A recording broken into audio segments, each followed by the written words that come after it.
سلام بیننده عزیز، برنامه آزادی آنلاین است که در آن حادثه پربحث هفته آخر را بررسی میکنیم.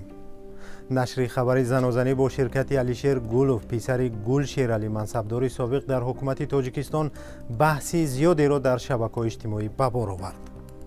شب 30 نوامبر با شرکت علیشیر گولوف و شیردل سیراجوف پسر رئیس بازار سابق جلجم در یک مرکز دلخوشی در دوشنبه زن و زنی شد.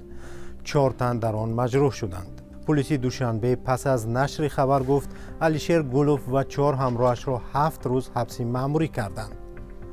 اکثر کاربران به شیوه جزای شرکتداران زن و زنی توجه کردند.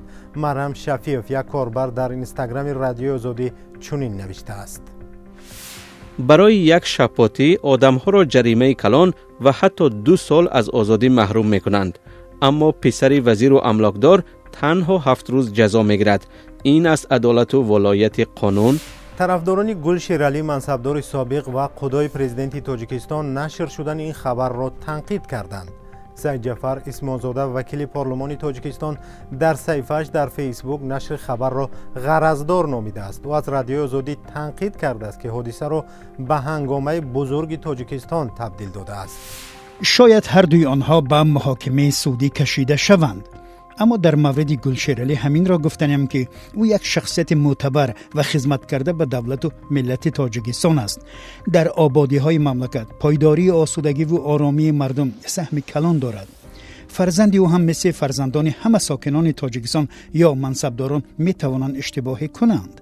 با این حال بابا نظر و حقوقدان شناخته در پاسخ به وکیل پارلمان تاجیکستان گفته است که وقتی یک نفر منصبدار دولتی می شود و تاثیرگذار است، هر حادثه مربوط به او توجه جلب می کند، حتی پس از منصب رفتنش نیست. حتی اگر پیوندانش بالغ هم باشند، حتما از والدینشان یادآور می شوند. هر منصبخواه باید فهمد که حیاتش همیشه در توجه می شود. این عنعنه در تمام جهان نوبسته از رژیم های سیاسیشان عمل می کند. نوروز، یک کاربر در اینستاگرام نوشته است که چنین حادثه ها برای اصلاح باید حتما رسانه‌ای شوند. او به این نظر است که پسر گل شیرعلی با تکیه به پدر پرنفوذش احساس ناترسی از قانون دارد و چند بار است که به جنایت دست میزند و جزای سبک میگیرد. چرا بچه گولوف چون جنایت در تکیه به پشتیبانی از این آدمی تاثیرگذار صادر شده است و 1 بار و 2 بار هم نیست؟ پسرش نام پدرش را استفاده میکند و احساس جوابگری ندارد. اگر مطبوعات این را ننویسد، آنها باز از خود میروند و جنایت های کلانتر میکنند. رسالت مطبوعات همین است. نام 2 پسر گل شیرعلی بارها برای دست داشتن در چنین جنایت ها رسانه‌ای شده است. کاربران شبکه‌های اجتماعی میگویند آنها را جدی جزا نمیدهند، از این رو از قانون نمیترسند.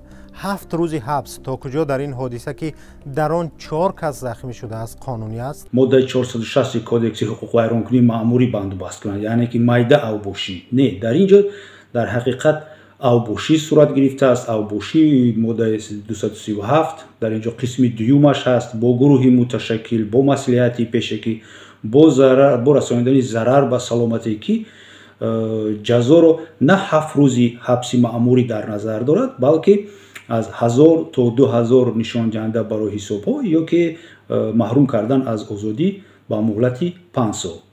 با همین برنامه آزادی آنلاین به پایان رسید. اگر شما هم نظری دارید یا خبری دارید به ما نویسید. تا برنامه های دیگر، خدا نگهدار.